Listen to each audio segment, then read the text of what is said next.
பசின்ற உணர்வு வராமல் வாய்க்குள்ளே எதுவும் போகக்கூடாது. அதான் ஃபஸ்ட்டு ரூல். வெயிட்டை மெயின்டைன் பண்ணுறதுக்கும் ஹெல்த்தியாக இருக்கிறதுக்கும் ஒரே ஒரு rule, wait for your stomach to ask for food. வயிறு கேட்கணும் பசின்னு, அப்போ தான் உள்ளே போடணும். அந்த ஒரு பழக்கத்தை கொண்டு வந்தாலே நம்ம குண்டே ஆக மாட்டோம். முதல்ல எதை வாயில் போடுறது முன்னாடி யோசிக்கிறேன், பசிக்குதா இல்லை, பேக்கெட் பண்ணி யாரும் நம்மளை கிண்டல் பண்ணாலும் பரவாயில்ல, பொட்டலம் கட்டி உள்ளே வச்சிடும். வெயிட் பண்ணுங்கள், பசிக்கும். எப்போ அது பசிக்கும்? எப்போ பசி வருமா? நீங்கள் சொல்லுங்கம்மா, நீங்கள் கரெக்டாக சொல்வீங்க. எப்போ பசி வரும் சொல்லுங்கள்? உங்களை தான் கேட்குறேன். நான் தூங்குற மாதிரி இருக்கா? தூங்கிட்டீங்களா? என்ன கொஸ்டின் கேட்ட? நீங்கள் சொல்லுங்கள். எப்போ பசி வரும்? அப்புறம் அவ்வளோதான், அவ்வளோதான். எப்போ பசி வரும்? ஏற்கனவே டைஜஸ்ட், சாப்பிட்ட உணவு டைஜஸ்ட் ஆனால் பசி வரும். அப்போ பசி வரலன்னா என்ன அர்த்தம்? வேலை நடந்துட்டு இருக்கு உள்ள, அதுக்கு மேலே இன்னொரு ஒரு லோடு கொடுக்கக்கூடாதுல்ல. அப்போ பகல்ல இப்படின்னா நைட்டு கரெக்டாக 11லேருந்து காலையில் 4, இந்த 11 to 4 நம்ம உடம்புல தானாகவே வேலை செஞ்சுட்டு இருக்கக்கூடிய எல்லா ஆர்கன்ஸும் ரெஸ்ட் எடுக்கும், ஷட் டவுனில் இருக்கும். ஆனால் வேலை செய்யும். எப்படின்னா பாதி வேலை செய்யும். ஹார்ட்டெல்லாம் பார்த்தீங்கன்னா நார்மலாக நமக்கு ஒரு 80-90 இருக்கிறதெல்லாம் அந்த டயத்தில் 60க்கு போயிடும், ஸ்லோ டவுன் ஆகி ரெஸ்ட் எடுத்துகிட்ருக்கோம். லிவர், கல்லீரல் முக்கியமான ஒரு உறுப்பு. கல்லீரலுடைய வேலை என்னன்னு தெரியுமா? யாராவது ஸ்டூடெண்ட்ஸ் இருக்கீங்களா? சொல்லுங்கள். கல்லீரல், லிவருடைய முக்கியமான ஒர்க் என்ன சொல்லுங்கள்? லிவர், கல்லீரல் முக்கியமான உறுப்பு. ஸ்டூடெண்ட்ஸ் யாராவது இருக்கீங்களா? முக்கியமான வேலை டீடாக்சிங், பியூரிஃபிகேஷன்.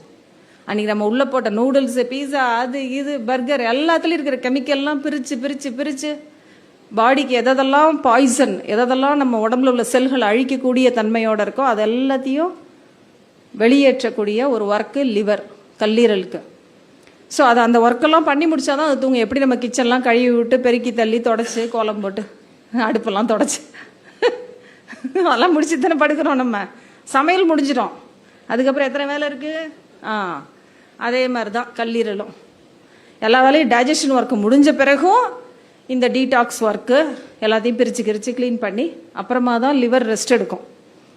ஸோ 11 to 4 நம்ம லிவருக்கு முக்கியமாக ரெஸ்ட் கொடுக்கணும். நம்ம மிட் நைட்டில் 1 மணி 2 மணிக்கு பிரியாணி, 1 மணி 2 மணிக்கு கண்ட உணவு, பர்கர் எல்லாத்தையும் உள்ளே போட்டால் ஆக்சுவலாக அந்த டயத்தில் வந்து டைஜஸ்டே ஆகாது, அப்படியே இருக்கும், ஸ்டமக்குள்ளே இருக்கும் எல்லா ஃபுட்டும். ஒரு ஃபீல் ஆஃப் ஒரு சாப்பிட்டோன்ற திருப்தியை வழிய எதுவுமே டைஜஸ்ட் ஆகாது, அப்படியே எல்லாம் ஊறிட்டு இருக்கும். வாஷிங் மிஷினில் துணியை போட்டு கரண்ட் போச்சுன்னா என்ன ஆகும்? அந்த கதை தான். அப்படி தான் இருக்கும் எல்லாம். திரும்ப மார்னிங் 4க்கு தான் திரும்ப ஸ்டார்ட் ஆகும் டைஜஷனே. ஸோ அதனால தான் நம்ம பசி இல்லாமல் உணவு எடுத்துக்கொண்டே இருந்தோம் என்றால் நம்மளுடைய டைஜஷன் நல்லா அடிவாங்கும். அப்போ தான் அசிடிட்டி, வயிறு எரிச்சலாக இருக்கிறது, இங்கே வந்து பேர்ன் ஆகிறது, கொஞ்சம் சாப்பிட்டாலே அப்படியே வயிறு வலிக்கிறது, இல்லை கேஸ் நிறைய ஏப்பமாக வந்துட்டே இருக்கிறது, இந்த பிரச்சனையெல்லாம்.